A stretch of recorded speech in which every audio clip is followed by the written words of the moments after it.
Ladies and gentlemen, boys and girls, invited guests, and there's so many of you that have already been acknowledged, but Dr. Joseph Masika, thank you very much for your kind words just now, and I certainly feel enriched hearing them. So thank you for that. Ladies and gentlemen, boys and girls, I am delighted to be here tonight for the Africa Day celebrations.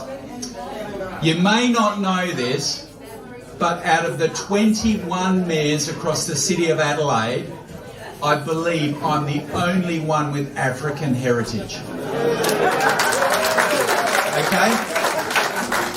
Now, tonight is not about me, and it's not about my Zimbabwean heritage, and it's not about my family, but I am going to share some stories with you about them. But firstly, can I thank Patrice for her wonderful opening for tonight. That was absolutely splendid. And for her acknowledgement of country. Secondly, my thanks go out to the restaurant and also to everybody in the kitchen, because the dinner tonight was as if my mother had cooked it. It was lovely. Thank you very much. I must also recognise the Honourable Jane Stinson, who's here in place of Zoe Bettison, and thank you, Jane, for your attendance tonight. But ladies and gentlemen, on behalf of the City of West Torrens, I'd like to welcome you, all of you, to my favourite city, the City of West Torrens tonight, for the Africa Day celebrations.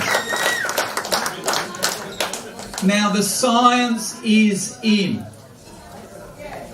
Scientists, anthropologists, biologists have all agreed on something. Africa is not only the cradle of mankind, but that's where the origins of mankind began.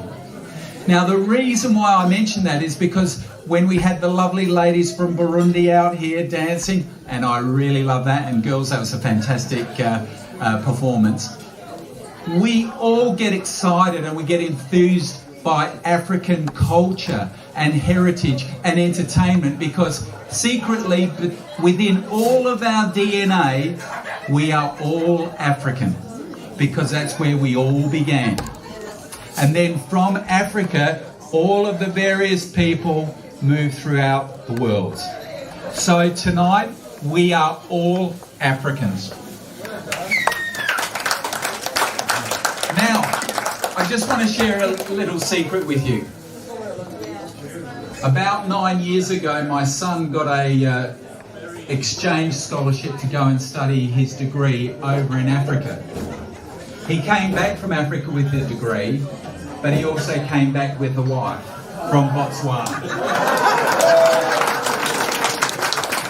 And now she is an Australian citizen. And when I saw the young boy come out here, I thought it was my grandson. I was going to claim him, because I've got 3 lovely grandsons that are clearly from my family and also from Rachel's family in Botswana, and they're beautiful children. And I think that when I see young children getting engaged in what we're trying to do by bringing the African community, as Dr. Joseph said, together and speak with one voice and one purpose, it's so important, isn't it? Now, my grandsons call me Mafuta. Now, I'll let you all work out what that means later. However, they are beautiful grandsons, beautiful kids, but they're just like normal kids. They'll climb all over you, they'll pull your hair, and they'll do all that sort of stuff, and there's so much fun. Now, the last thing that I want to speak about is something that my grandfather taught me, because I grew up with my grandparents who also immigrated out to Australia.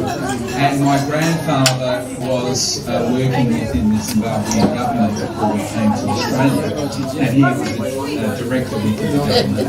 And so he was responsible for cultural affairs between various tribal leaders. And one of the Shona chiefs once said to my grandfather, and this is a particularly important message for our African community: if you think that you are too small to make a difference, try spending your time.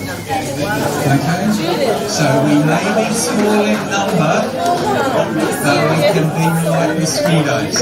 Let's not let anybody forget about the African community. Let's, as Dr. Joseph said, come together with one voice, one purpose, and extend the great kindness that the African community can provide to all South Australians and beyond. And so my message tonight is one of unity, one of collectiveness, and one purpose. And I'm so excited to be here where we have the opportunity of recognising the achievements of our own people. Okay? And I want to say this from the bottom of my heart. The African community know no bounds when it comes to love. We love everyone. So ladies and gentlemen, thank you very much for having me here this evening. Let us not forget our First Nations people. Let us not forget our African roots. And may we have a fantastic night tonight. Thank you.